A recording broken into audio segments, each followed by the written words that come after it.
welcome back. I've been on a bit of a break. It's the holidays. I think everyone should take a little bit of break. So many things going on, so many things that are interesting to me. I'm going to hit a few different topics as we kind of go here. Interested in your thoughts, though. Drop it in the chat if you guys have any thoughts. I'm primarily looking at the chat in YouTube. So if you're on different platforms, I'll do my best to kind of take a glance at everything, but primarily going to be looking at the folks over on YouTube. Daniel, appreciate it. Keep going, never give up. I think that's a good message for just about everybody. I hope that you guys can take some time out, spend time with family as we come into the holidays. I may not be online as consistently. This might be the only time, I don't know, in the next week or so. We'll see. But some stuff, it's bizarre what's going on right now. It's almost like sabotage is happening. There's some intentional sabotage of, or undermining of Trump's, before Trump's inauguration, really. You probably already heard in the last week, they're selling border wall. The steel required to build it, it's being sold for pennies on the dollar. And of course, what happens there, right? It's kind of a petty move that they make. Excuse me, a petty move that Biden's making. But what happens when that's sold? The government will have to buy more, and who pays for it? It's you and me. We're the ones that end up having to pay for it.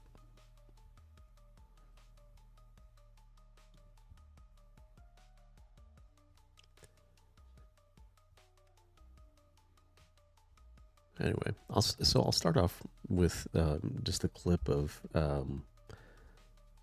back in 2020 when Biden was going through the process of picking his cabinet. The media really gave him a break, I think, in terms of any scrutiny. I mean, you've all seen the folks that joined his cabinet. Some of them just outrageous. Blinken, of course, a longtime advisor to Biden. I think he said over 25 years he's been working for Biden in some kind of capacity. So, I mean, that's a pretty obvious one that he would get a big role. But a lot of the other ones, questionable. Not sure what the drivers were behind it. And yet the media did not scrutinize it at all. And so you take a look at what happened 4 years ago, right? Sunday morning talk shows will exemplify it for you. And you took a look at the level of scrutiny that's happening now. I mean, it's unmatched. So here, let's watch this clip. Oh, got to change the audio. One sec.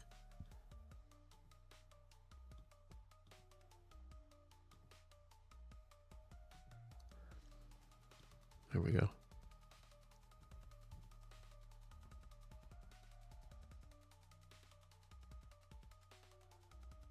After 4 years of President Trump often at odds with the foreign policy establishment, tonight President-elect Joe Biden is pulling from that group for his first cabinet picks, naming his longtime foreign policy advisor Tony Blinken to serve as Secretary of State.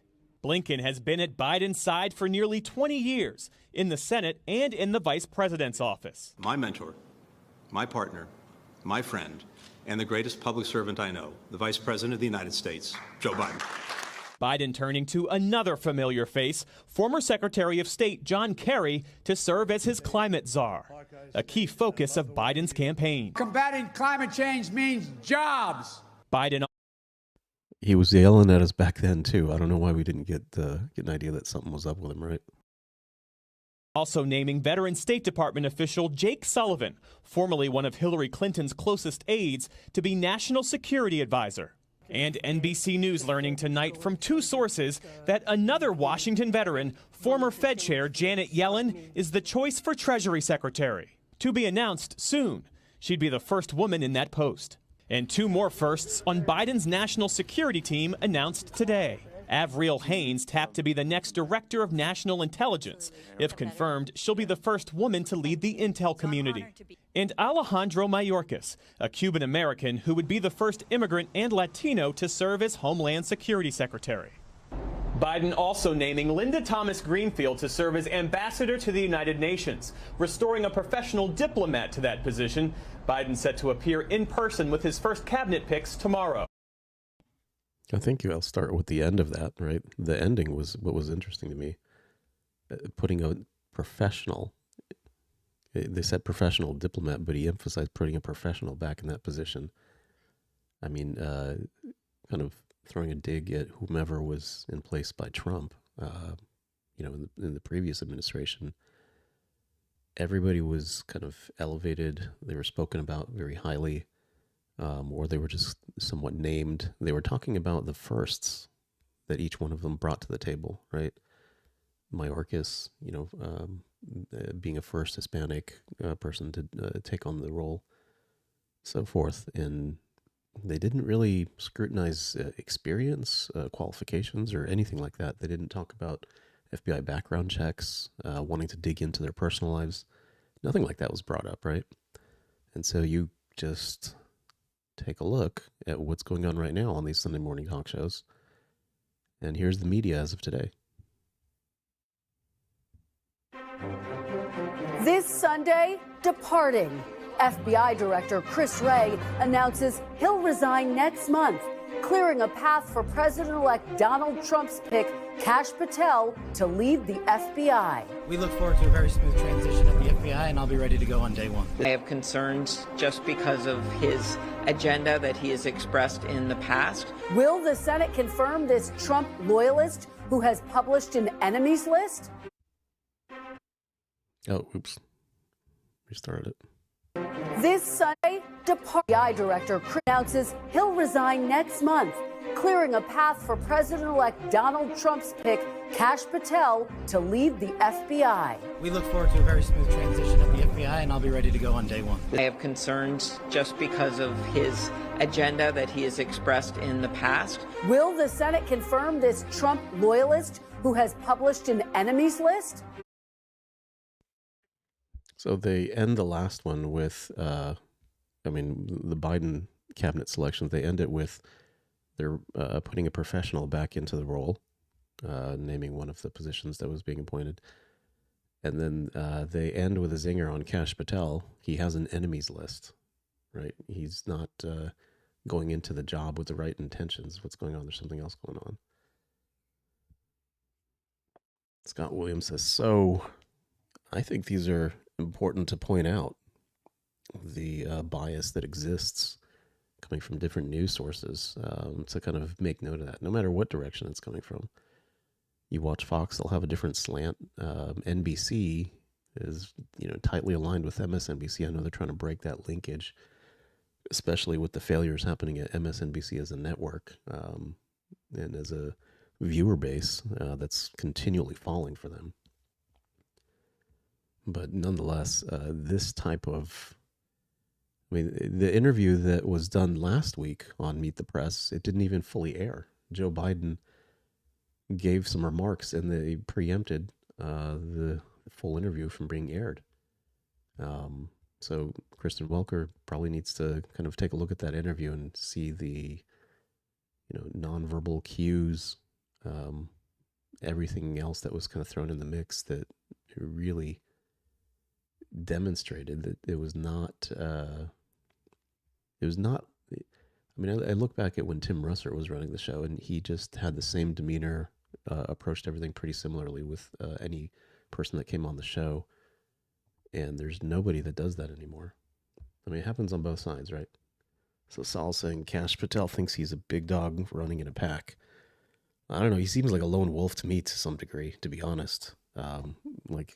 He's fine going solo on a lot of things. It's a little scary, but, sometimes you need somebody like that.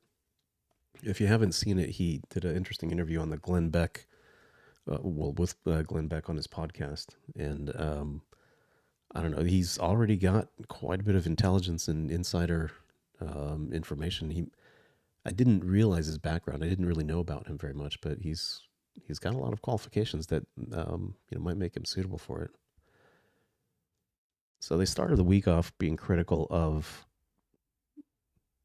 Trump's cabinet selections. They started being very, just kind of looking for what angles they can kind of move forward and kind of throw at Trump throughout this week. I think Sunday kind of sometimes sets the tone for things, right? Didn't really hit the mark, I don't think. And then, of course, Tuesday we have this wonderful display. There was a number of influencers, right? This guy, Brooklyn Dad, on the X platform, taking a photo with Hunter Biden, right? At the White House holiday party. And then you have Harry over here, who's, a pretty prominent TikTok political guy. It's more entertainment that he puts out there, I'll just say, right? But then you have him taking a photo with Biden, right? Saying like, got to meet him. He's awesome. The family's amazing. I appreciate them. I actually don't know who this is, but another influencer out there took a picture with him. There was quite a few more as well. And so it got me thinking, they paid Megan Thee Stallion $5 million to go do a show in Atlanta for the Harris campaign. Does something similar happen here? Are they getting paid like 10 grand each just to take a photo with Hunter? And then where did that 10 grand come from? Is it tax dollars? Is it campaign money? Where did that come from? Where's it going?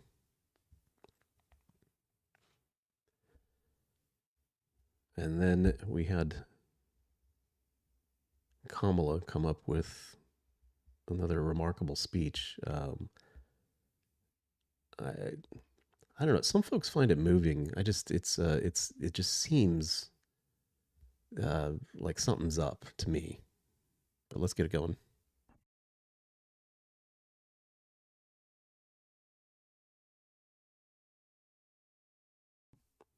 Uh-oh, technical issues.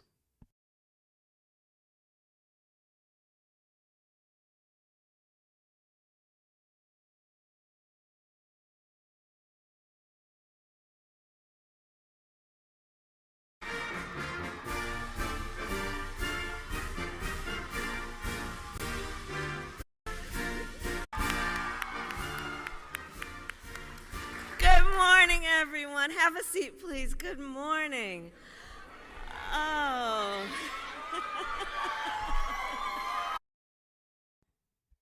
I don't know. It almost seems dubbed laughter to me. Oh, I just love seeing all of our young leaders. When I look out at all of you, I know and I feel so strongly the future of our country is bright. It is bright because of all of you. And I want to thank Lauren for her kind words. I don't know if you all heard, but when she dropped her hand, it was like a heavy hand that just kind of like dropped on the podium that she's standing at. And it's almost like she's just kind of not, physically aware of what's going on in her surroundings a little bit. I don't think it's nerves. I don't think she's getting nervous. She's been, speaking in public for quite some time. I don't know what's going on here. And her commitment to your community, Lauren, and for the example you are setting. It is so good to see all of you. So, you know what? So let me start with just what has happened actually yesterday before I begin my other comments about the horrific shooting yesterday in Madison, Wisconsin. Out and torn apart by gun violence. And of course, our nation mourns for those who were killed, and we pray for the recovery. We hold our loved ones close this holiday season. We as a nation must renew our commitment to shootings, and every day we must end it, and we must be committed to have the courage to know that solutions are in hand, but we need elected leaders to have the courage to step up and do the right thing.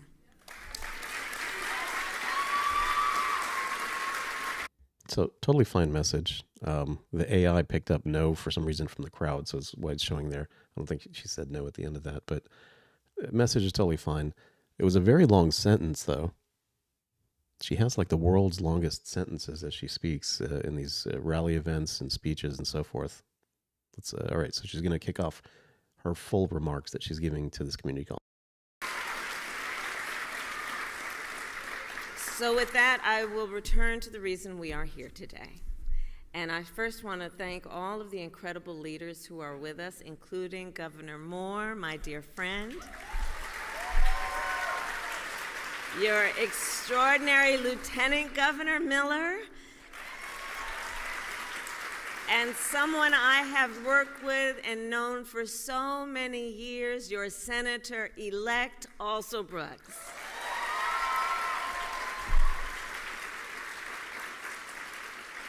And to all the young leaders who are here, I thank you for your service to the people of Maryland. Because look, each one of you has decided to dedicate yourself to the work of service, the work of lifting up the condition of other people, people who often you may never meet. The work you do in service will affect people who for the most part will never know your names. But their lives, because of your work and your dedication, will forever be touched in a positive way. You know, I do believe that public service is a noble calling. It is noble work. And it is an expression of optimism, which is you know and believe, and it is being verified to each of you every day, that the work you do that can lift people up has effect. It matters. Your work is about the optimism that comes with knowing that one individual can make a difference in the lives of so many people. It feels like he's talking to like a classroom of kids in a way to me, right? Very animated with her gesturing, the tone, the inflection going up and down, trying to keep the crowd's attention. Really quiet though on the crowd's part too. They're just listening very intently. If I was a speechwriter, I wouldn't write something like this. It's difficult to follow. It's difficult to deliver. I think she might be shooting from the hip at this point, personally. But let's let her keep going. And God knows when you have a whole group like this doing it together, the impact you have on our nation and by extension the world. So today I came by to express. Yeah, Fred, same thing going through my mind. What the heck is going on here? I really don't know what she just said there. I mean, cue that Trump clip from the debate with Joe Biden's like, I don't think she understands anything she just said there. Like, I don't. And to me, that's why the crowd is so silent right now. And it's a bunch of, kids at a community college there. They're trying to take in what she's saying and interpret it and kind of follow along, but it's difficult. Like, what the heck just happened here? My gratitude for the work. Oh, let me go back 1 second.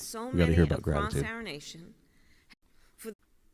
So today I came by to express my gratitude for the work you, like so many across our nation, have been doing to lift up our fellow American.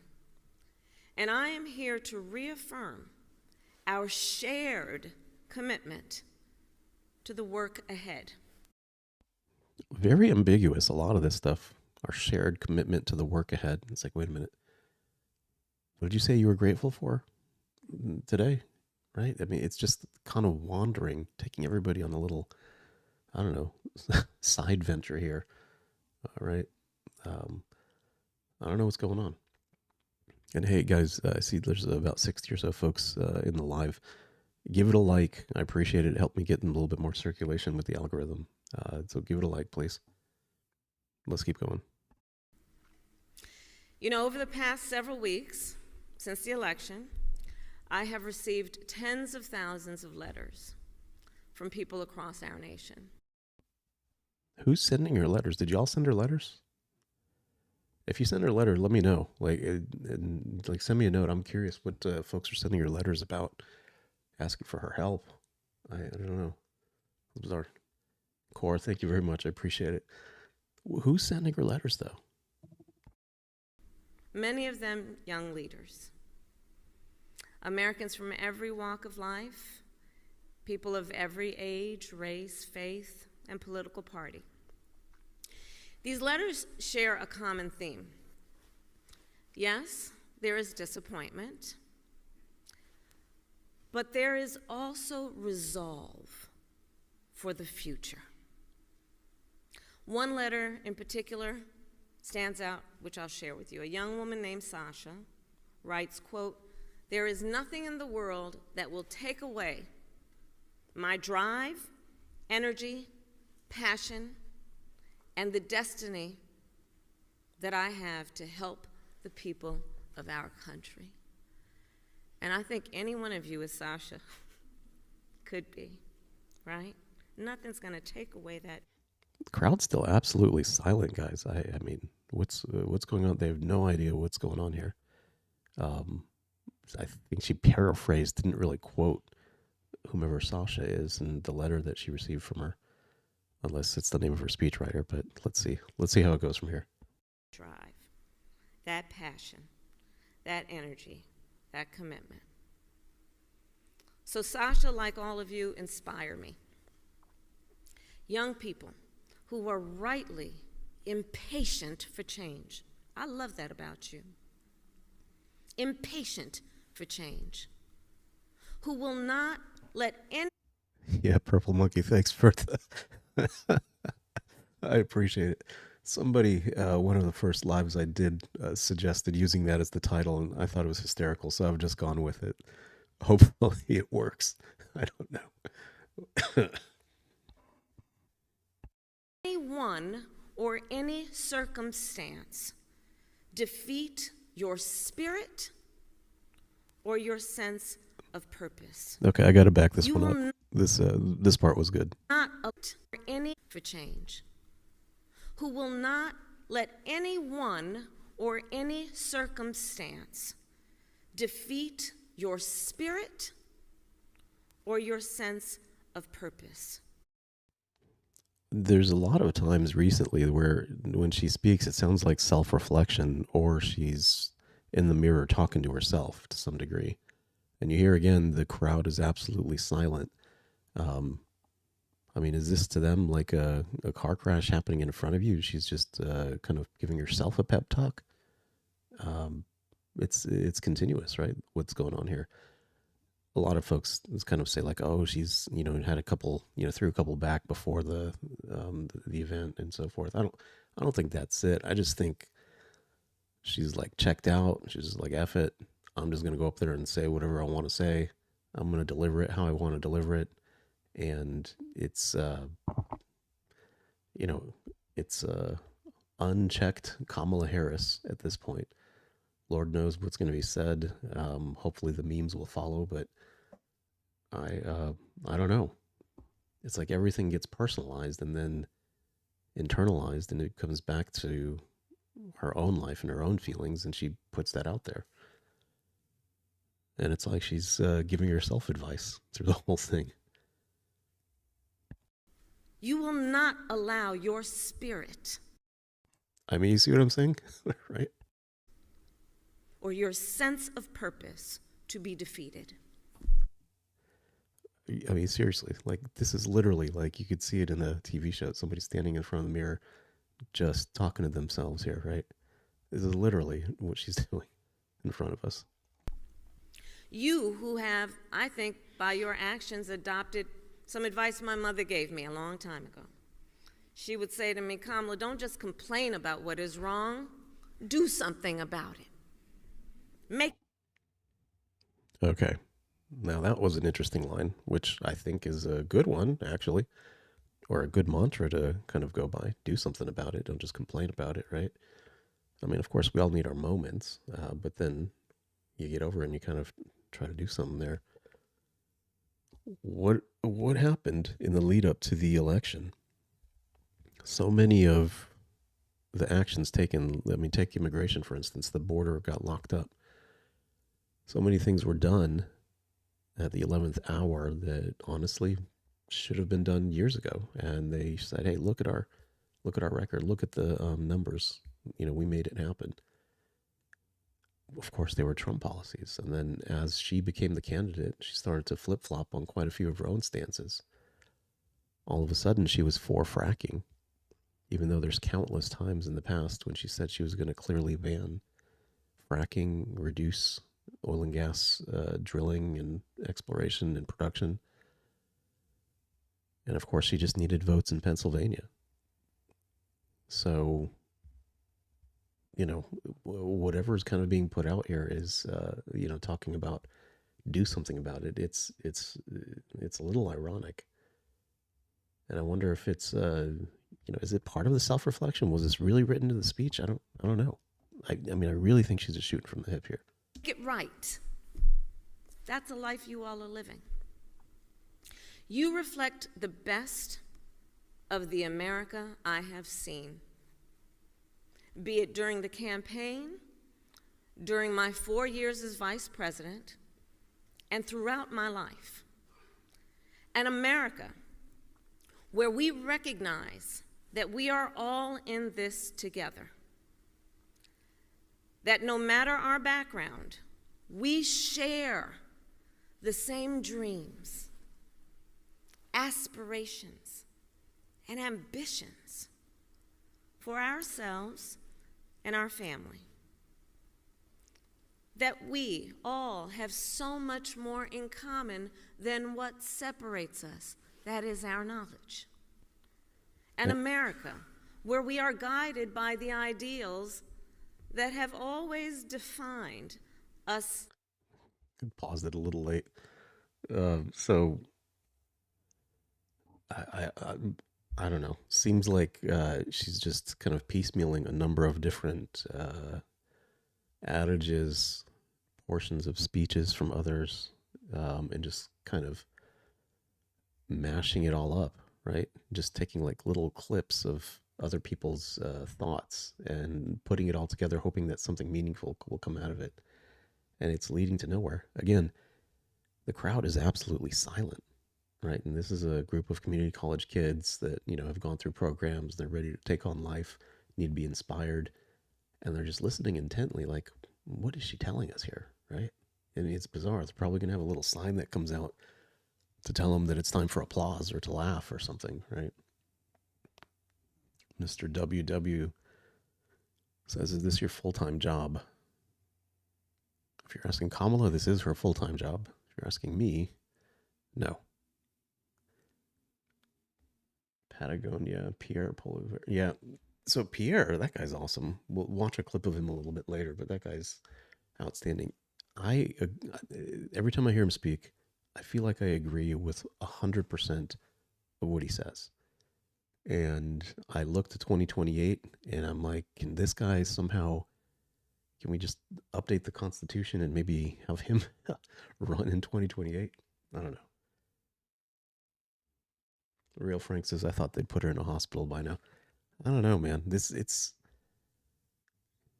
sad? I don't know. Or has it been this way all along? I mean, just like with Biden, right? Everybody knew all along that he was impaired and that they continued to push him out there. Likewise with her, they knew all along that, I mean, is it anxiety? Is it, I don't know what it is that's kind of taking over at this point. But I think the simplest answer is that she's just checked out, saying like, I'm just going to do whatever at this point. Is just, you know, running any thought that comes to mind and just saying it out there. And of course, they limit the amount of time she can speak so that it doesn't get too off the rails.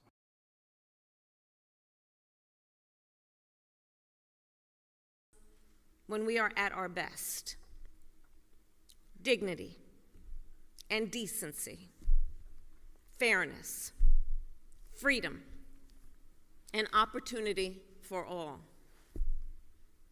An America where we recognize that the true measure of the strength of a leader is not based on who you beat down, it's based on who you lift up.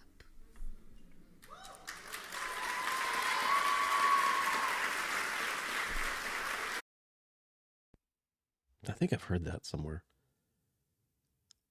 You know, it's similar in nature to what Michelle Obama said during a convention speech, that when they go low, we go high. I think it was in 2016 for Hillary.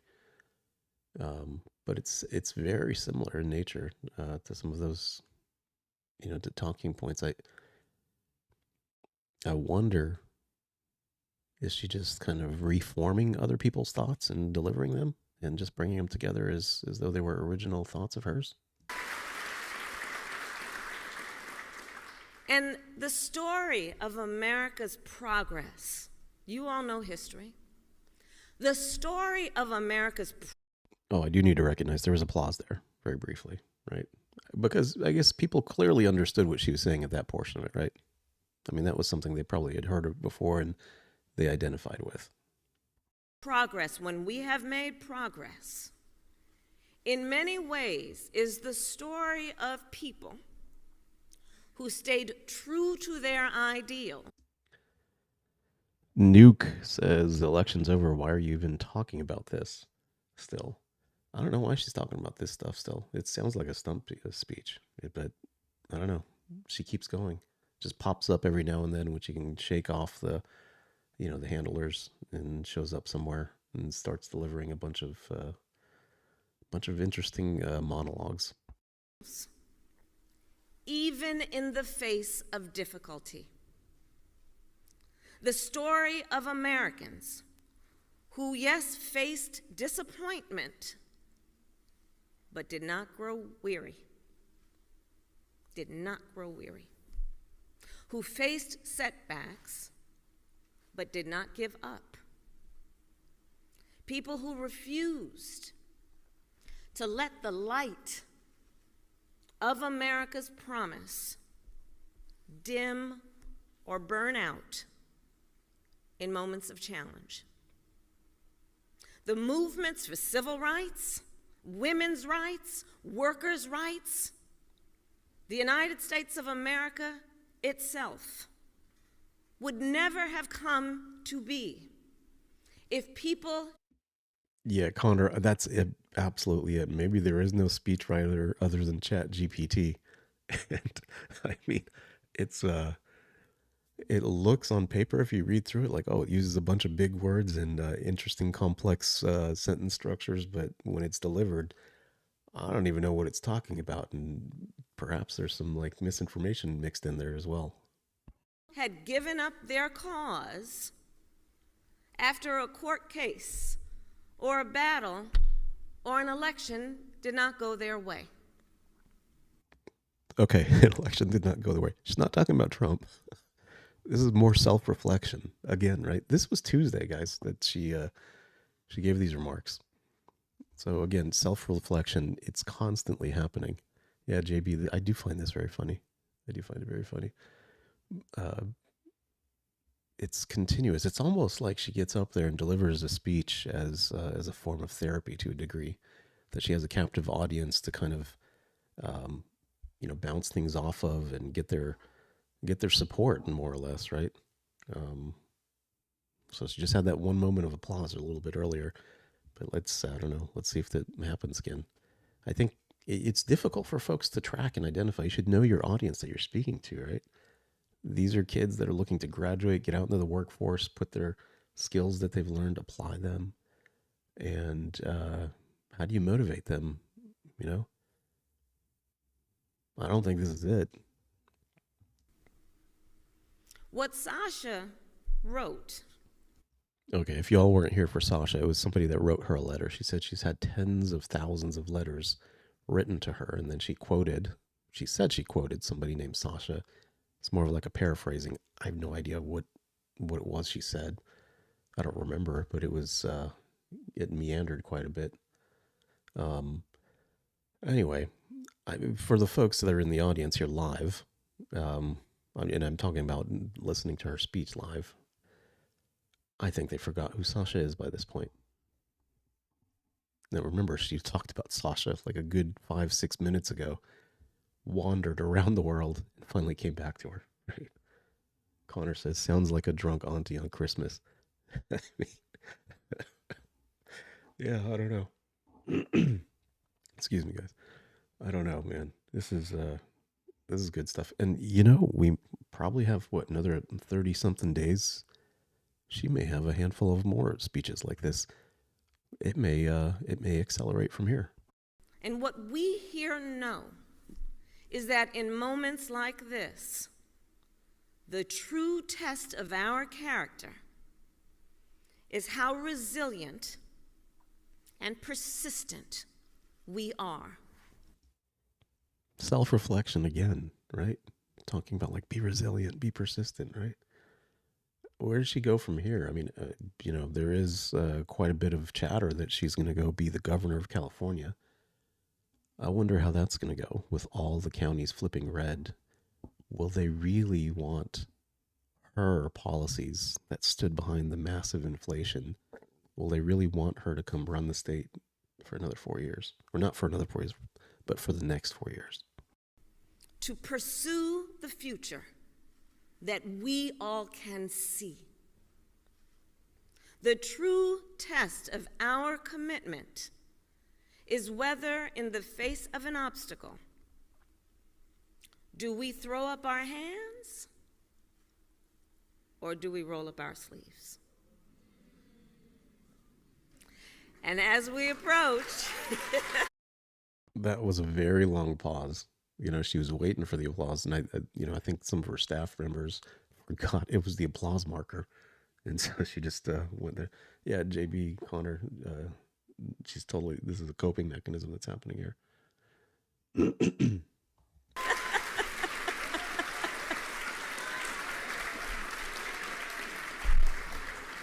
And as we then approach the end of this year, many people have come up to me telling me they feel tired.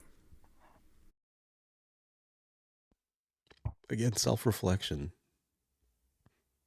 She's probably pretty worn out by this point, right? Having to grapple with losing the election, spending $1.5 billion. $1.5 billion. And then to come out on the negative side of things and lose the election, right?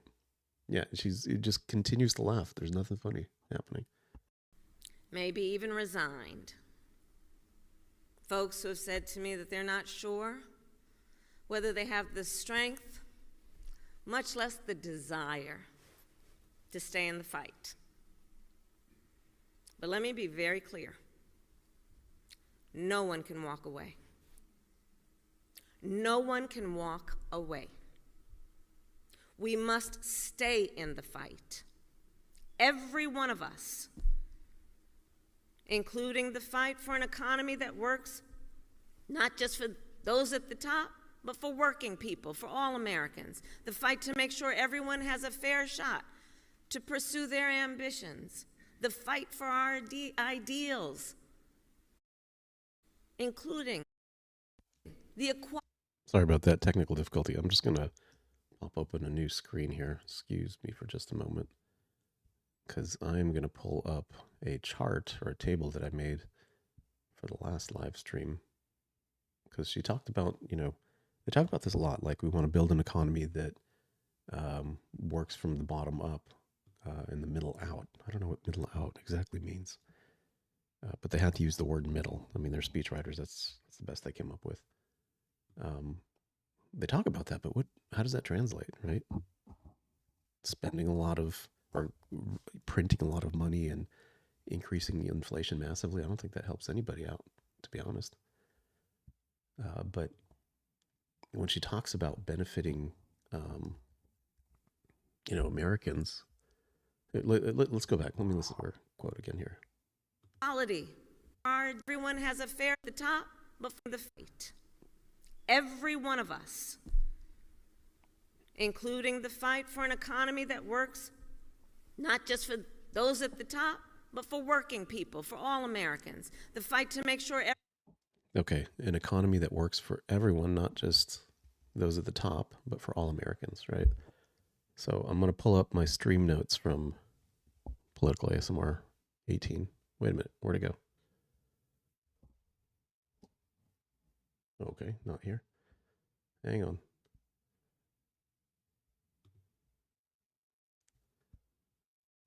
There we go.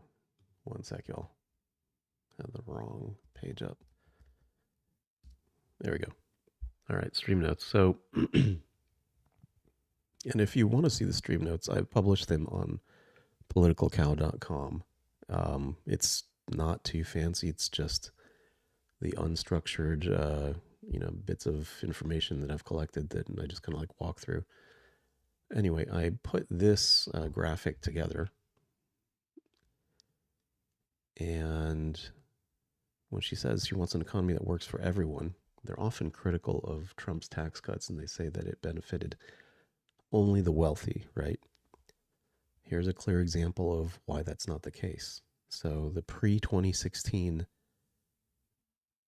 tax structures, which is effectively what Biden and then Harris were running on, saying that they would allow the Trump tax cuts to expire, that would basically put the tax code back into a state that existed during the Obama administration. And so in that era, right, if, you take a hypothetical married family, right, a married couple with 2 kids, so a family of 4, let's say they were earning $30,000 a year, right? The standard deduction at that time was $12,600. Here's their taxable income, right? And this is all just looking at the federal income tax. I know states have their individual tax, but this is the component that, that's kind of interest to kind of look at, right? So you kind of go down here, right? Look at the child tax credit, right? The additional child tax credit comes into play. What's their total tax, right, that they get? So they get, at the end of the day, a $260 refund in their taxes, right? Just based on this structure that existed pre-2016. And that's, again, family of 4 making $30,000. The existing system under Trump, right? Check this out. The standard deduction right now is $29,200. So for a family of 4 that's earning $30,000 a year, just about all your income is not taxable. I know it comes down to $800, but then the child tax credit was doubled. Remember previously it was $1,000? Trump doubled it to $2,000, so they get a $4,000 credit. And at the end of the day, they get a $3,300 tax credit, the same family. So they effectively got a 10% income boost just by a simple change in the tax code. So when they say that it benefited billionaires and it hurt and taxed the poor, or the folks that are on the lower end of the income spectrum, that's totally wrong. It's absolutely wrong. So I mean, it's just math at that point, right? Let me take a look. I think I see another comment here. Where'd the money come from for those tax cuts? That is problematic. It needed to be paired with, some spending cuts and targeted growth in the economy. I don't think you can just count on growth to grow your way out of deficit spending. It needs to be a little bit of both. So that's a very good point that even at that point in time, we didn't get the focus on reducing government spend and waste that needed to be put in place. This time, I'm pretty confident it's going to happen with Elon and Vivek running the Doge. Everyone has a fair shot to pursue their ambitions, the fight for our ideals, including the equality among us, the freedoms to which we are entitled, the dignity that we possess and is possessed by every one of us. So we must stay in the fight, because fight is a pretty interesting word that she continuously uses during her concession speech. I don't remember, it was at least a dozen times that she used the word fight. And the concession speech wasn't very long. It was about 10 minutes or so, but it was continuously focused on fighting, and we must continue the fight, right? And we can fight in different ways. So there's always this sense of a struggle that the liberals put out there, that there's this struggle and there's this resistance that needs to happen. But I think it's rather disingenuous and kind of odd at the same time to say that there is resistance that needs to be had against the system when you are the one at the top of the system, effectively, or the number 2, right? Biden being number 1. When you're at the top of the system, you can't really talk about fighting against it. You're in charge of changing it. So this continuous discussion about fighting against something You're fighting against yourself. That is the responsibility, in my opinion, that comes with the privilege of being an American. And that responsibility has always then. If you didn't hear it, there was like some kind of mild applause that happened there, almost not audible. But let me go back. What's the privilege of being an American? I missed that part. Is the response is ID fair, but for working people, for all Americans. The fight to make sure everyone has a fair shot to pursue their ambitions. The fight for our ideals, including the equality among us, the freedoms to which we are entitled, the dignity that we possess and is possessed by every one of us. Let's break that down. The dignity that we possess, we, as in this group, the dignity that we possess, and that is possessed by every one of us.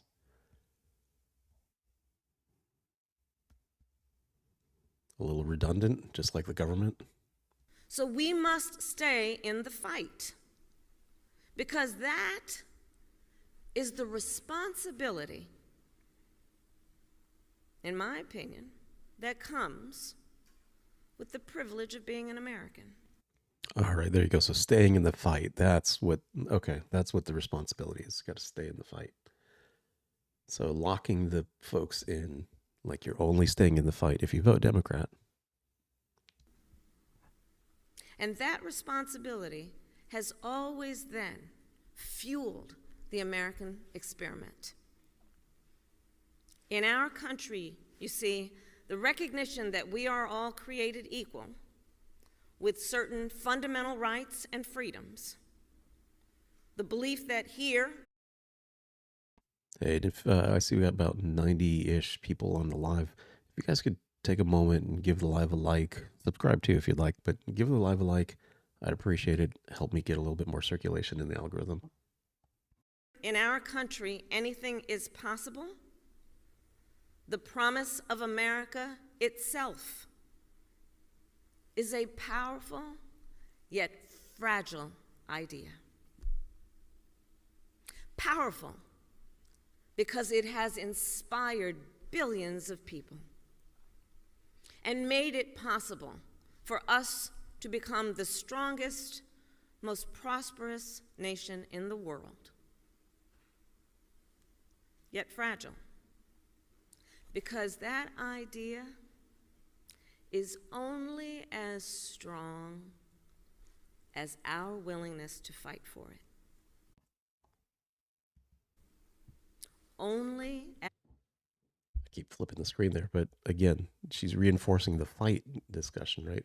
To lock people in. I see virtual being saying the spending cuts should happen before the tax cuts. Otherwise, it's more debt and political trickery and nonsense. I agree with you 100%. They need to be cleared. They need to be transparent, and we need to be shown the outcomes of it. Otherwise, you have no idea what's going on. It's a complete mystery at that point, right? So yeah, I'm with you on that, because a lot of people, they talk about Clinton said, I balanced the budget. The budget has to balance every year. Like, you can't not balance the budget. It's just the budget balances either by raising taxes or by printing. And unfortunately, for decades now, we've just resorted to printing. as strong as our faith that we, the people, are the ones who make it real. So I will say this as we close out this year. I ask of you this, that those here and anyone watching, that you will not walk away, that you will stay true to your spirit. Again, self-reflection here, right? She's looking at herself in the mirror and talking to herself here. And your sense of purpose. That that you will continue to fight for the promise of America. And I ask you to remember the context in which you exist. Does she just do that to be funny? I mean, you see, let's smile on her face. Sorry. You exist. Hold on, I gotta hear it again. Promise of America. And I ask you to remember the context in which you exist.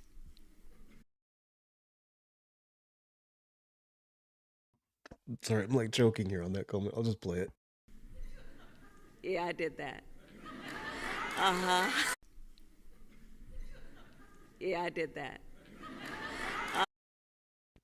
She thinks it's the greatest thing ever. It's her signature. You should put that on a t-shirt or something, right? Start your own line of merch here. Maybe I should put that on a t-shirt and sell it. I don't know. Uh-huh.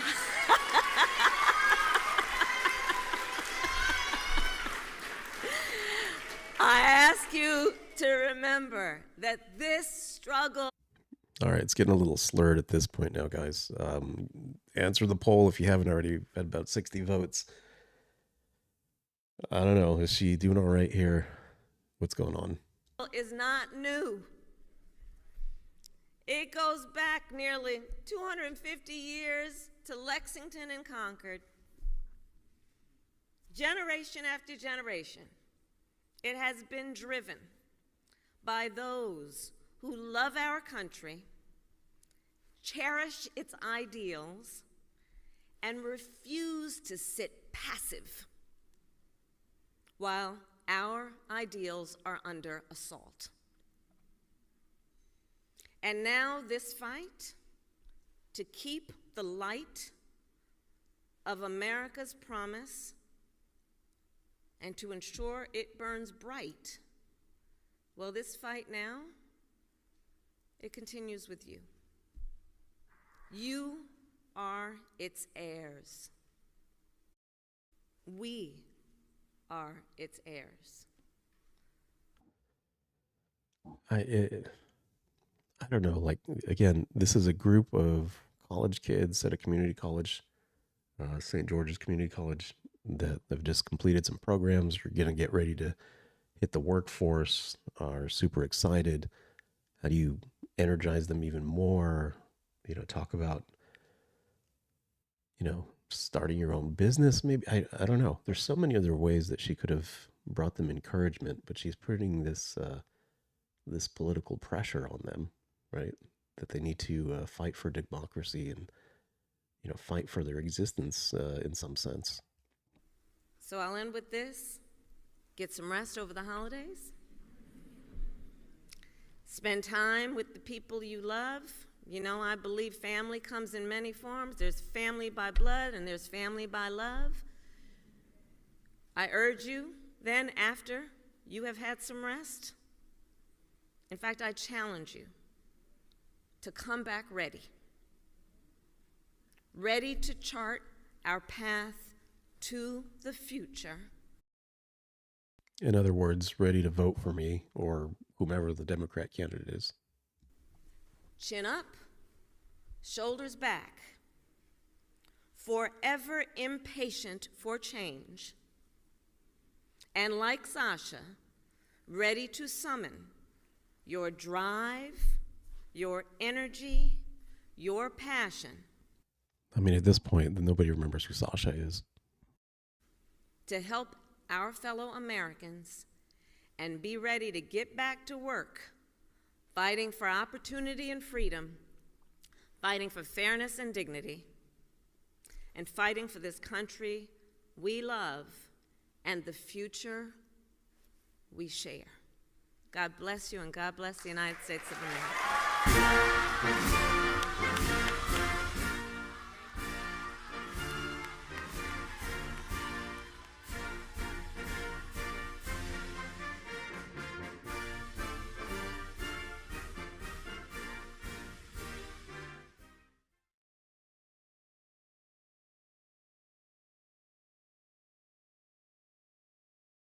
I had to do a quick Google Translate on the Russian that got put in there. Not quite sure. It's not coming back with anything.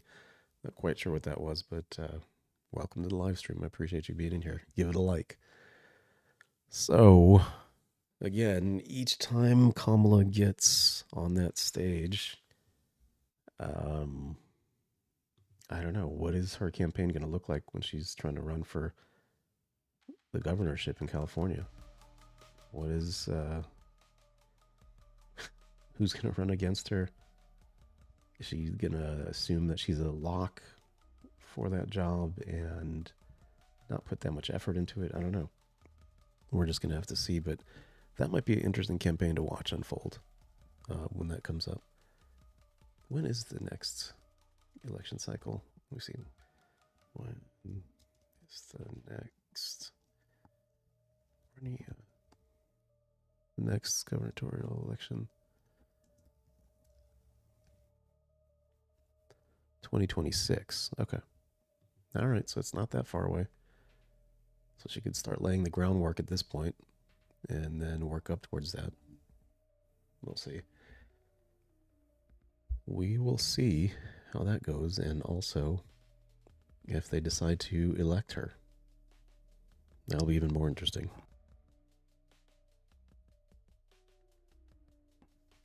All right, so that was Kamala's wise words of the day. There's a continuing resolution that was put out there by Congress. They put 1,500 pages of a bill out there yesterday evening, and there was going to be a vote that happened at 5 p.m. earlier today, Eastern time. And so, I mean, within like a 12-ish hour window, the expectation was that, I mean, maybe a little more than 12 hours, but the expectation was that people would vote on this thing. 1,500 pages. How would everyone be able to look through it, right? But I'm assuming through AI and through some other, scanning, people looked at it, and there was a lot of questionable content in here. Let me bring this one up here. And I'm surprised, though, that Speaker Johnson actually allowed this to hit the floor, or that he was going to bring it to the floor, I should say. So there's a new provision, reported by Benny Johnson here, a new provision that blocks subpoenas for House data, including emails that would prevent investigations from happening and going forward. Why put that in there? And then for Speaker Johnson, why would you allow that to be put in there and to get moved forward? Right? So you see, a slow trickle started to happen as people were finding different snippets of, what the heck's going on there with the bill. And then some folks in Congress, right, they're like, no way, I'm not voting for this thing, right? It was like 1 minute per page if somebody was kind of counting the minutes there from when it was provided to them to when they would have to actually vote on it. And then the big thing was that Elon Musk came out and publicly tweeted that this bill should not pass, right? Vivek then came out and, after, I'm sure they may have had some AI or something kind of scan it. He came out with his remarks on it.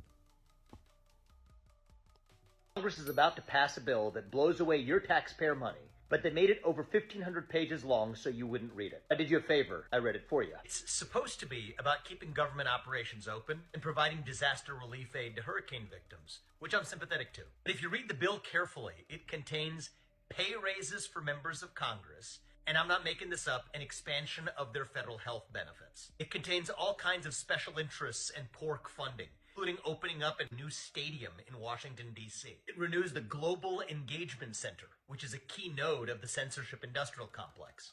And the worst part is, they didn't want you to know about any of it, and that's why they made this a last-minute jam job. The reason I'm co-heading DOGE is I think we need outsiders to bring actual accountability to Washington, D.C. So feel free to call your congressman and let him know how you feel about it.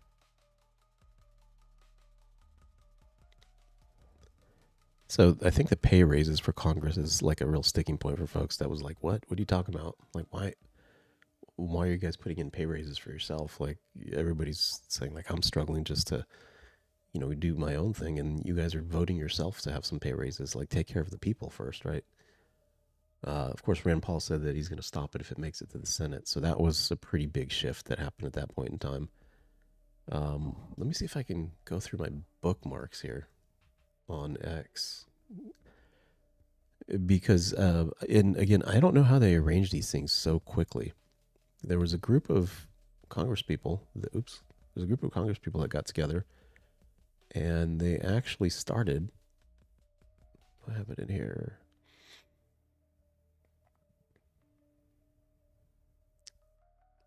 I'm not sure I have it now. I'm going too far back. Doesn't look like I have it. There's a group of folks from Congress that one by one went through why we should support this bill being passed to help give them pay raises, why we should support that. And I just thought it was bizarre, justifying it. Like, literally, there was at least, a dozen folks from Congress that took time out of their day to talk about that. And they did this, and it was like a professionally edited video too, to where, did they do this before the bill was dropped and then they published that? I don't know. I thought I had bookmarked it. I don't know if the post got deleted or something, but anyway.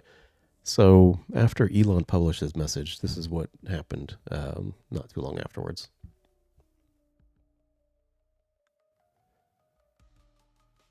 We're told right now in the past 30 or 40 minutes here that they might try to pull this interim spending bill off the floor and maybe just go with a clean bill. Unclear what that means for disaster assistance. Here's what happened. A post on X by Elon Musk sent shockwaves through the Capitol. House Republicans were trying to see if they have enough votes to pass the spending bill in the next hour or two. Musk posted that anyone who votes yes should lose their office in 2 years, and lawmakers are scrambling. Tweets from Musk, has that complicated this? Well, I think that there's always a lot of interest in what's happening up here, and this is more than interest. They're telling people if they vote yes, they should be voted out. The social media world is a part of our politics, and I think members have to expect that. There will be a lot of hard votes in the next couple of years. A member of the House Republican leadership told Fox that Musk is not helping. The lawmaker added that Musk has bigger fish to fry than picking a fight with House Republicans. One source said the bill is now bleeding support from the GOP. When asked how many Democrats the GOP needs to pass the bill, a senior aide replied, quote, a lot. Lawmakers who had hurricanes devastate their districts are torn. The fact is that, look, this is a sandwich. I don't know how else to say that. We're being forced into this position. They could have done a standalone. They did this because they knew that it would put members in this position to support it. We're damned if we do. We're damned if we don't. Now, the bill has about $100 billion in disaster relief, nearly $30 billion to restock FEMA's coffers, and there are lots of health care provisions. Jamming everything together in one bill means some Republicans will not support Mike Johnson for Speaker in January. Have any other of your colleagues said that they're not voting for Johnson? Any expressed? Yeah, I've talked to a few, who don't seem like they're going to vote for him. So that's pretty critical, right? This was like not a good career move for Mike Johnson to really push something like this through. I don't know what he was thinking, honestly. This was a completely bad idea, and he got called out pretty quickly by other members of Congress, and it's going to affect him in January. But it didn't take long. I'm sure that, some folks, they ran this through an AI that they had, summarized it, had it look for specific, data points, certain elements that may have been questionable. And it pulled out this stuff pretty quickly. So I'm glad that this was surfaced. All of the spending that was pretty much erroneous was brought to light. And as you can see in the reporting, they pretty quickly, took it back. You have to ask them. I'm not going to betray anybody's position. Will you just vote president, or will you vote someone else's name? I'll vote for somebody else. Now, Johnson can only lose one vote and still win the speaker's race on January 3rd. Some Republicans ask how things are different with a spending bill like this under Johnson than former House Speaker Kevin McCarthy. The funding deadline is Friday night. Neil? So it sounds like we're headed towards a government shutdown. And if it's one of those things that it's, just for a day and it puts a lot of pressure on Congress to get things done, that's fine. They could stay the weekend and make things happen. The lack of alignment and the lack of focus on what's right for people, I think, has gone on way too long. So when Trump came into office, it was because of a lot of that discontent that existed out there. Remember, again, in the 08-09 financial crisis that happened, the banks were bailed out. A lot of people had problems with that across the board, too. It wasn't just a conservative or a liberal issue, but a lot of people had a problem with that across the board. And it was to the point where you saw the Occupy Wall Street movement from the liberal side, and then you saw the Tea Party come to prominence on the conservative side of things. And the Tea Party was successful in getting a few members elected into, the House. I can't remember who in the Senate, but they were successful in getting people elected, right? But it slowly started to kind of dissipate. And by dissipate, I mean the folks that were elected in did not really make too much noise. They were kind of absorbed by the party, brought into the process. And I think the mainstream Republicans at that point thought that, okay, success, the mutiny is over, right? But what they didn't realize is that although the mutiny was over with, the politicians, the people had not forgotten, and they were still upset. And so that carried into 2016 when we were presented with, a dozen or so traditional standard Republicans that were just going to continue business as usual. And Trump came out as the difference maker, started calling every single one of them out, acknowledged openly the tax code loopholes that he and others can take advantage of that not many people can. And that was refreshing to people, and that's exactly what they wanted to see. And so that's where Trump's rise really is rooted, is the lack of attention by the Republican Party, I think, after the financial crisis and the dismissiveness that the Tea Party was handed, and not really, that type of thinking was not really incorporated. So you look at what's happening now, and again, there may still be folks, even though Paul Ryan was, voted out, right? Or he wasn't voted out. He decided not to run for re-election because he clearly knew he was not going to win. Slowly, a lot of those Republicans are no longer there, but there's still a constituency that exists that may not be 100% on board. I don't know who's who at this point, but you can see clearly there's lines being drawn as people are not willing to support Johnson after what was allowed, or what was going to be allowed to get a vote on the House floor with this bill that was just full of a number of erroneous, spending packages that were just going to cause more money printing. We're just going to add to the inflation issue.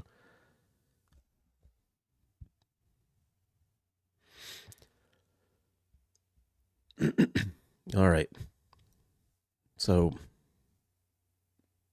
we'll watch and see. Will the government shut down Friday? I don't know. But in Canada, though, they've got a bigger. Their problems are. Folks think the problems here are pretty bad. Canada's not doing good at all. And Pierre, I think it's Poilievre. I don't know. I'll have to get that straight. But every time I hear him, I can't agree more with everything he says. I mean, it's remarkable. It's refreshing. And I think it's the change that's needed for Canada. And you could see the members of parliament that are standing behind him or sitting behind him there, how intently they listen to every word that he says. And he's really understanding what's happening to the people out there. I mean, there's scenes of Trudeau going out to, factories and, asking people if they got a donut. And then they walk up to him and is like, yeah, I'm not worried about this donut. Like, how come I can't afford my groceries? And they just very dismissive of them, right? And they ask him why they're having to pay all these carbon taxes and so forth. And he lectures them, right?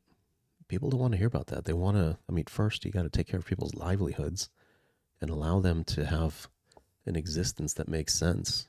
But let's listen to Pierre. So this message, I think, is just, it's really remarkable. And it's to the point where I hope that in the United States, in 4 years, we can have somebody with this level of clarity and this level of vision come into the Conservative Party, or into the Republican Party, and kind of take things into the future. This is exactly the type of thinking and the type of leadership that I'd like to see out there. I don't know who it would come from.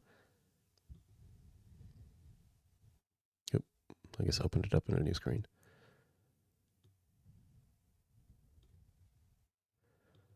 Oh.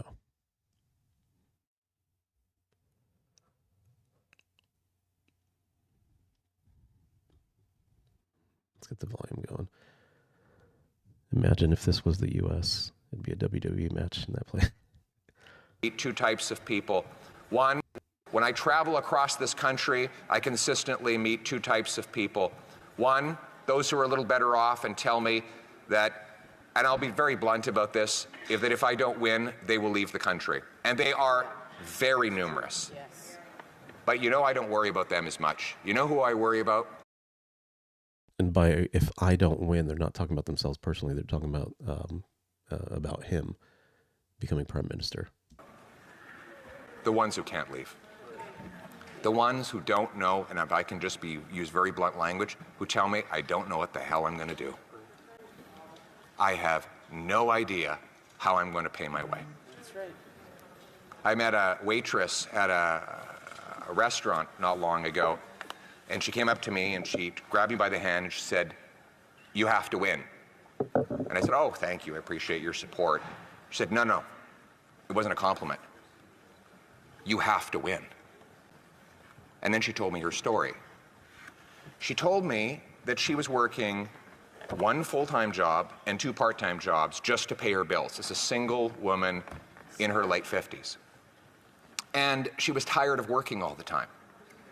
So she cut everything out of her budget, every creature comfort, everything she enjoyed about her life, she cut it out so that she could drop one of those part-time jobs. And then one morning, she woke up and she walked outside and her car was gone. And she called her insurance and they said they weren't going to cover the replacement value. So she had to take that job back because she simply cannot live her life without a car. Now you can bet your bottom dollar the guy who stole the car, he was probably out on bail. This was not his first job. That's right. Her taxes have gone up. Her heating bill has gone up. Her wages have not gone up. She's scared to go out in the streets in places where they didn't even lock the door not long ago. These are the people we're fighting for. These silly games over here, they're very entertaining. The soap opera that everyone's seized with today, that's all fine. But there are real people whose lives are on the line here, and we have a duty to work for them. And quite frankly,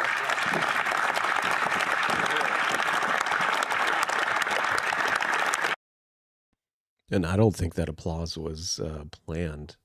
A lot of what he's saying is coming from real experience. So he's really engaging people, listening to them. And it's heartbreaking what you hear. And it seems there's an absolute disregard from Trudeau of what people are up against. It's just a continuous stream of lectures, right? That I know what's best for you. Just, just shutting people down and, telling them no, the climate's the most important thing. You'll just have to suffer, right? There's no way that anybody that really cares about people, really cares about families, would allow something like that to happen. We have to allow for people to have a livelihood, right? That's just not going to work. So Yoda, I like him a lot. I've been listening to more and more of his stuff, and so more recently here, he's kind of accelerated the level of conversation that's being had around these topics. And I think it's the same scenario just maybe not quite as amplified as it's happening in Canada. And it's just because of the state of our economy and the state of jobs and wages that exist here versus there. This woman doesn't see me as or any of us as any kind of savior. They see us all as a last hope. In fact, she doesn't want to be saved. She just wants her life back. She was taking care of herself just fine before her tax, her heat, her grocery bill went through the roof and her car went missing. She was doing just fine. She was doing everything right.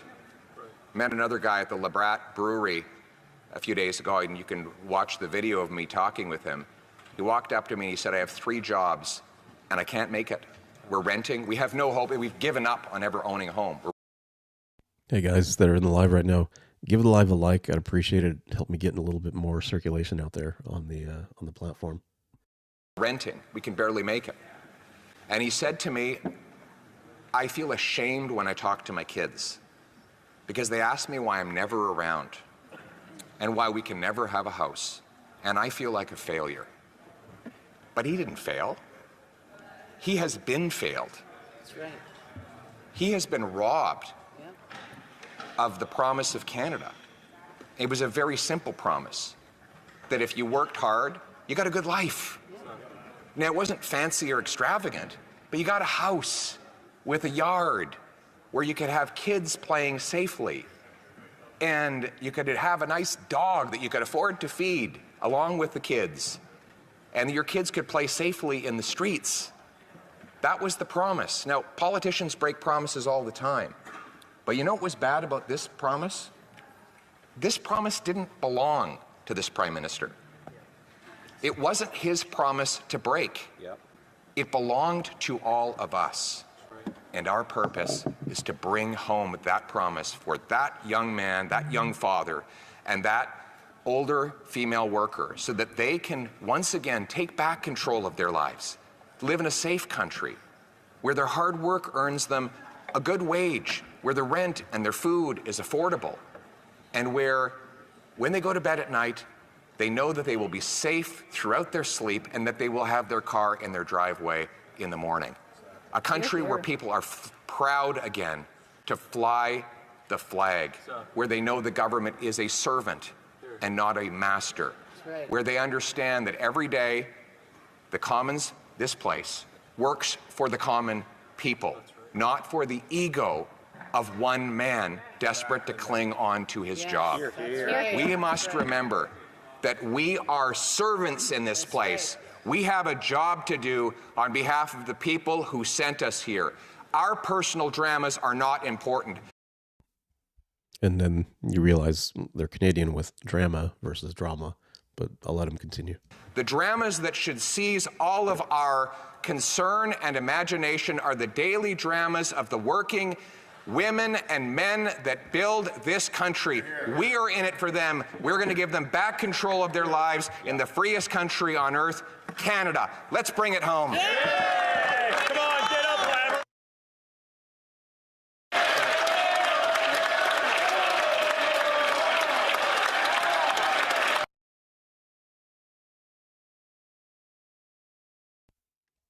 All right, so that was, I'm going to play that again. I mean, I can't get over how powerful of a story that was that he shared about the waitress and the, working 3 jobs and just like, I just can't do it. I'm going to completely scale back, right? And I'm going to completely scale back, just keeps the 2 jobs, which is still crazy, right? And that's something that people, when they see the unemployment reports, or I should say the jobs reports, as to how many jobs were created, that Biden's continuously taken credit for, even though it's a lot of it. The vast majority of it's just stuff coming back after COVID. He takes a lot of credit for jobs being continuously created each month, but what he neglects to point out, if folks just drill into it, just double click into the report, is that from last year at this time until now, well over 500,000 people, 500,000 new people, because there's already existing ones, 500,000 new people have taken on second jobs. And that gets counted as a new, statistic on the employment report. But in reality, it's people getting second jobs. And so that's never spoken about. They just take credit for that top line number. they can get away with that. Folks honestly don't have time. I mean, you hear a lot of people like, oh, go do your research, do this and that. Life gets in the way for a lot of folks, and they just don't have time to kind of dig into that or listen to every single word that every single person says. And they're counting on people to be truthful. And the misrepresentations are astonishing that happen. And so the clarity with which he speaks here and the sincerity of the story that comes across, I think, is that the election's over up there. He's got it at this point, and I hope that he can really turn things around and there can be a nice mutual beneficial relationship between our countries that can get built out of it. But let me play it again, because I really like the message that he's giving here. When I travel across this country, I consistently meet two types of people.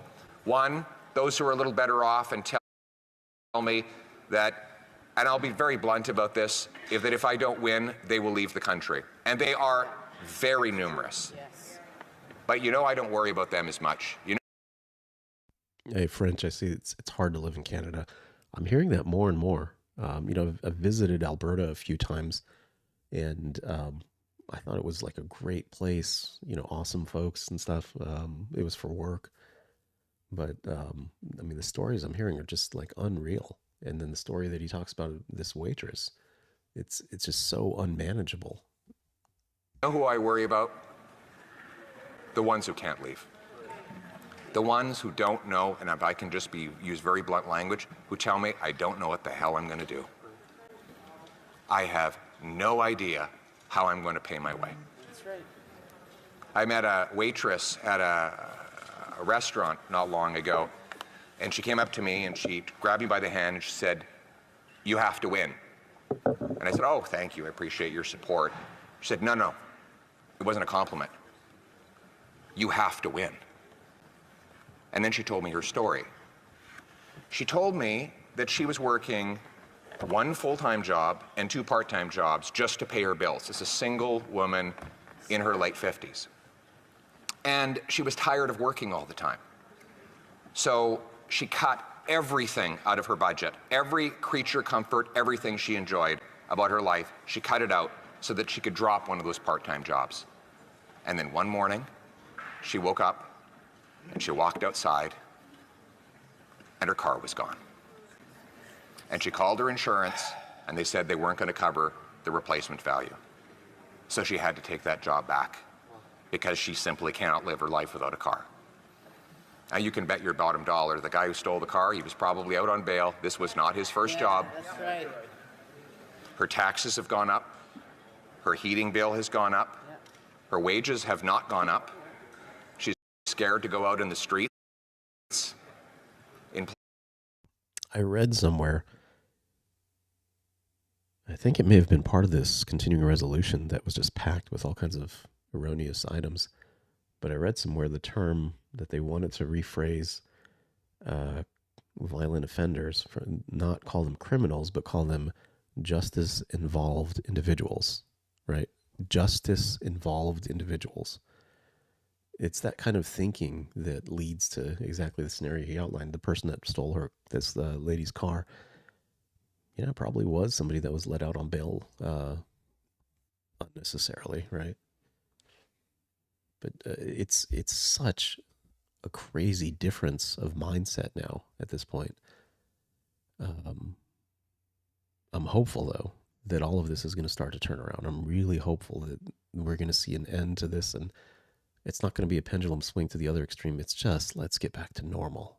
Like, this just how things used to be, a little bit more moderated. Let's get back to that place. As Elon Musk has pointed out quite a bit, it's like his views have not changed. The party structure has completely left him behind. Places where they didn't even lock the door not long ago. These are the people we're fighting for. These silly games over here, they're very entertaining. The soap opera that everyone's seized with today, that's all fine. But there are real people whose lives are on the line here, and we have a duty to work for them. And quite frankly,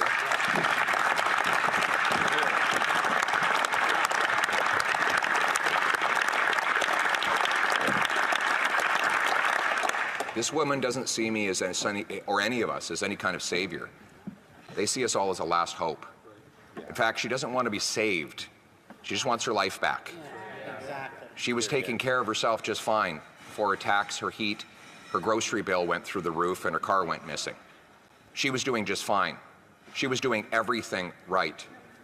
Met another guy at the Labrat Brewery a few days ago, and you can watch the video of me talking with him. He walked up to me and he said, I have 3 jobs and I can't make it.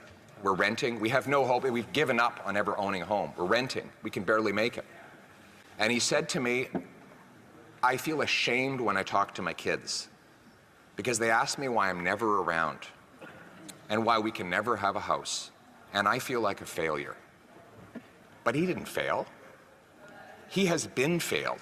That's right. He has been robbed of the promise of Canada. It was a very simple promise, that if you worked hard, you got a good life. Now, it wasn't fancy or extravagant, but you got a house with a yard where you could have kids playing safely, and you could have a nice dog that you could afford to feed along with the kids, and your kids could play safely in the streets. That was the promise. Now, politicians break promises all the time. But you know what was bad about this promise? This promise didn't belong to this Prime Minister.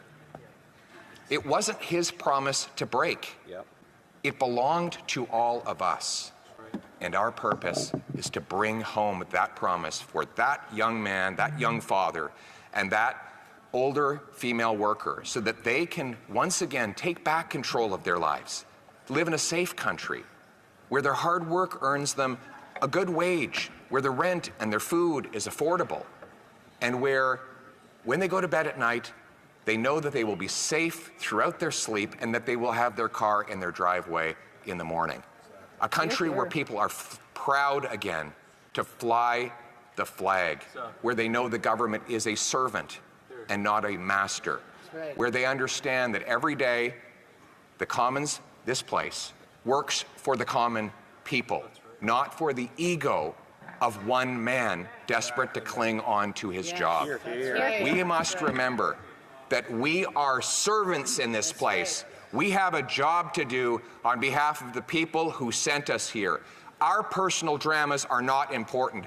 The dramas that should seize all of our concern and imagination are the daily dramas of the working women and men that build this country. We are in it for them. We're going to give them back control of their lives in the freest country on earth, Canada. Let's bring it home. Come on, get up, Lammer.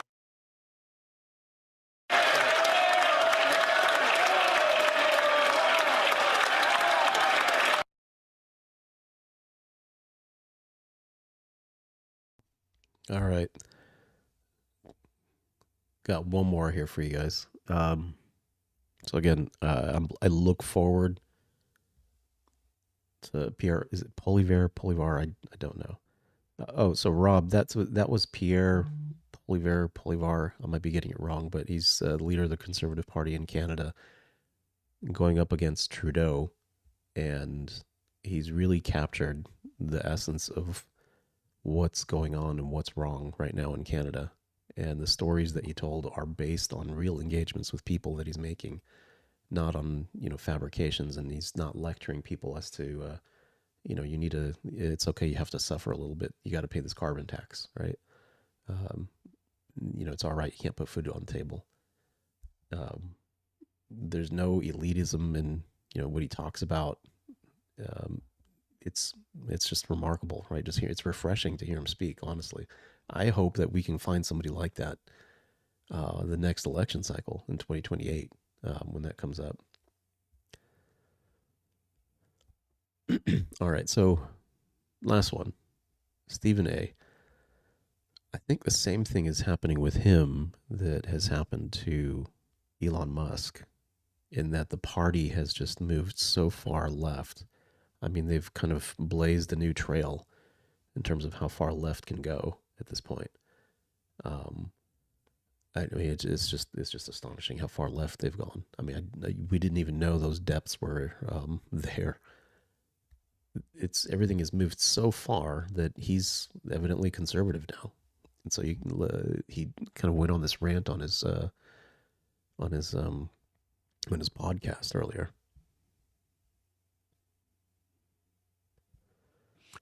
The news comes amidst a bombshell report from the Justice Department that revealed the FBI had at least 26 confidential informants on the ground when the Capitol was stormed on January 6, 2021. The report says most of the informants engaged in illegal activity during the chaos.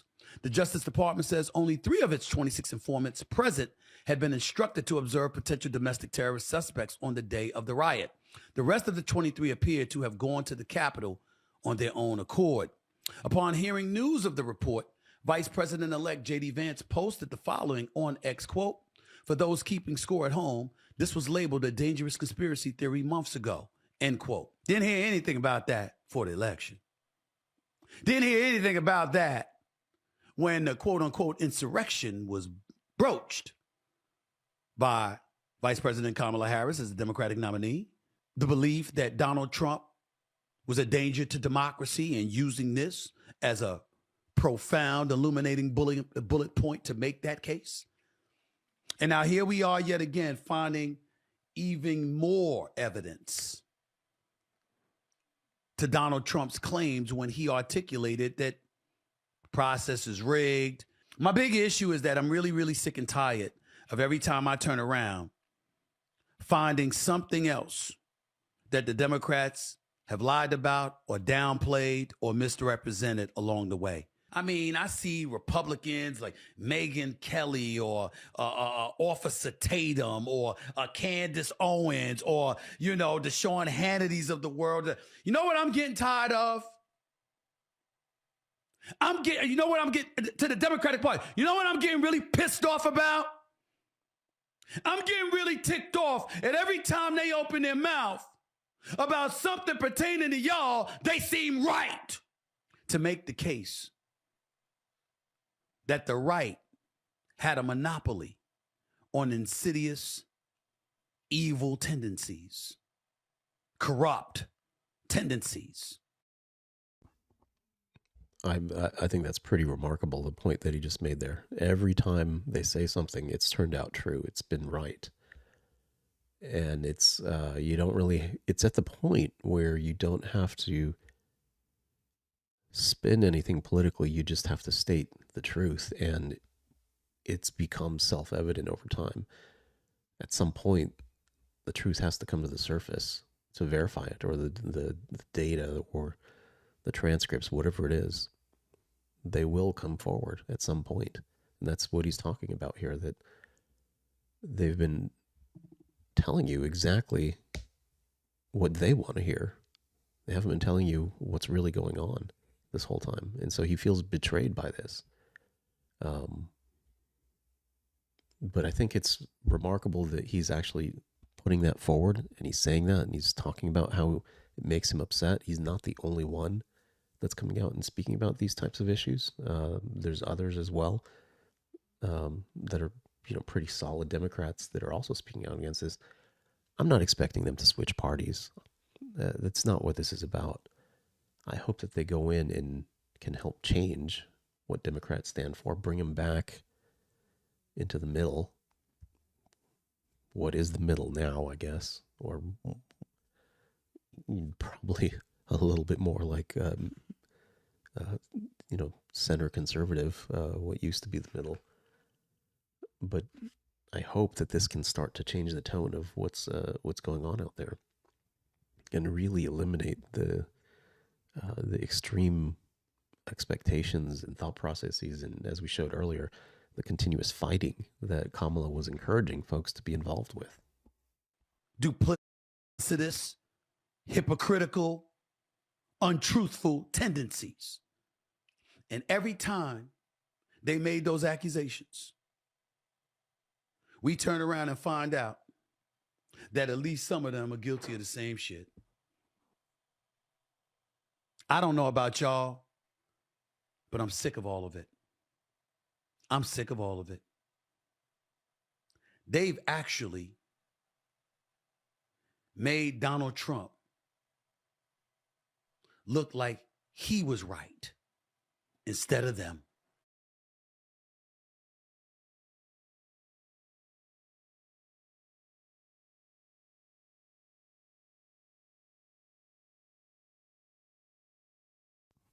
Hey, I also appreciate the comment there. And, to me, that's what it's all about. It's not just about,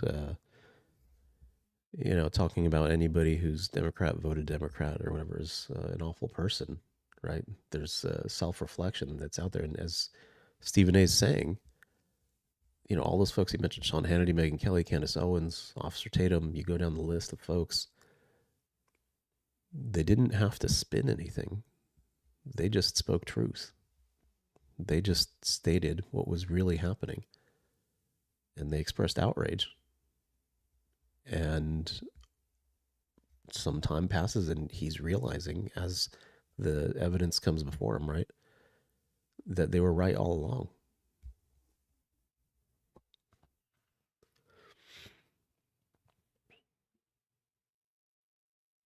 Rob says, I think it's wild that somebody can make Donald Trump look like a good guy.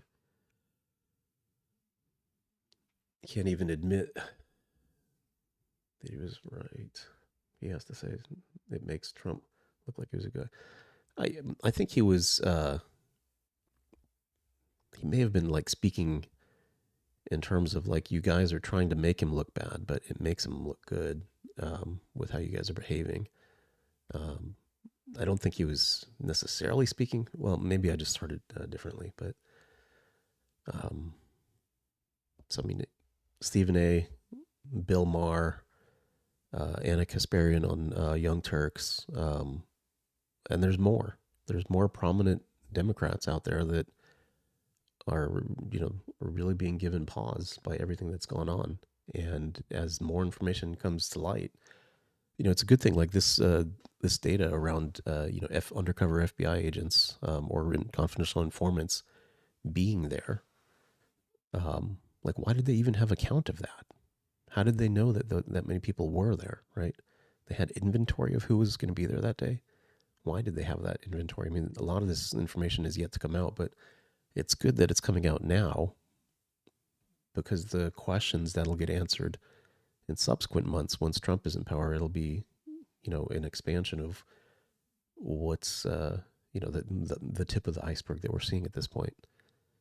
Otherwise, they would be very dismissive and say that they're, creating false information and so forth, which I'm sure they'll say regardless. But it's good that these things have become, have come to the surface at this point. And the last few remarks I'll make is, if you weren't watching the markets today, there was a pretty big sell-off that happened. In fact, let me see if I can bring up Trading View.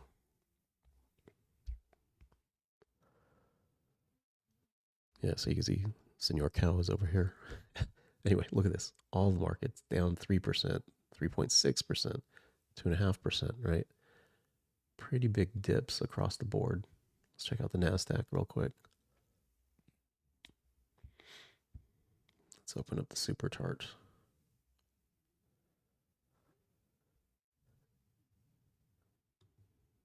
I don't want to do any trading, but so look, forget about this indicator down here. Just watch the, we on daily. I think I'm on weekly. There we go. Daily. Look at this. This is today. So it's been steady uptrend, right? And then look at today, how massive the drop was today. And if you were listening to me a couple of weeks ago, I was like, I don't like where things are going. Not financial advice, but this was fairly predictable. The jobs data I pointed out earlier, the number of people taking on second jobs is continuing to increase. Well over 500,000 more people right now than it was just a year ago. These types of things start to add up. And when the interest rates were not cut as much by the Fed, they're expecting, I think, a 0.5% cut, and it was only a quarter point. When that missed expectations, and the reality of the Fed thinks the CPI data was actually significant because inflation's going up, this becomes a confluence that's somewhat disastrous, right? Hey, Keith, what's going on? The confluence is disastrous, right? Bad jobs data. You have to double click into it to kind of see what's really going on. Inflation's going up again, right? people are not keeping up with things, right? Household debt's increasing.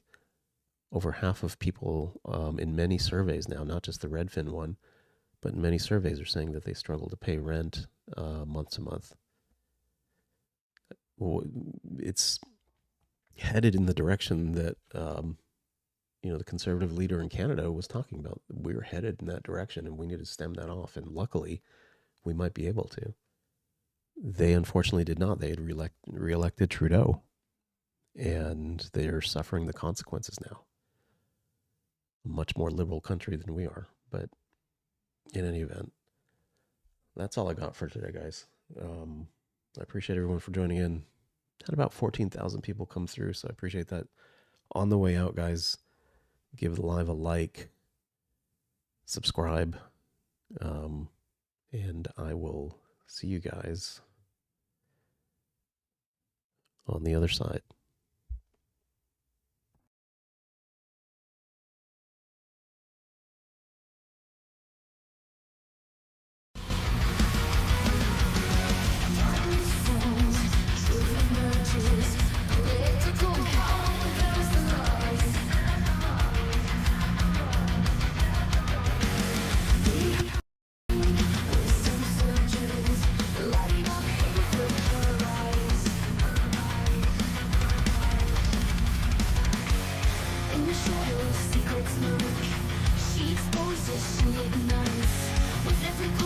Does the work unmasking darkness, revealing lights?